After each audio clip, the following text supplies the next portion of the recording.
कि भोजपुरी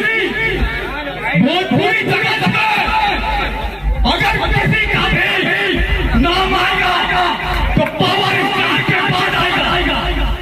देश विदेश का पूरा विश्व जुड़ जाना जब बादल तमाम सिंह के लॉलीपॉप गाना।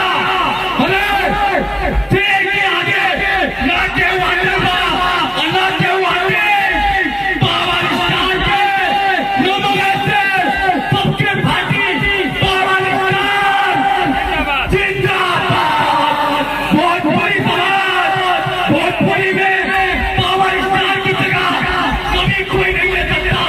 अगर भोजपुरी जगत में अगर ये पावर स्टार अगर नहीं चला जाता है तो इनकी यादें अमर बनकर भोजपुरी में रहेगी। भोजपुरी के बाद आपको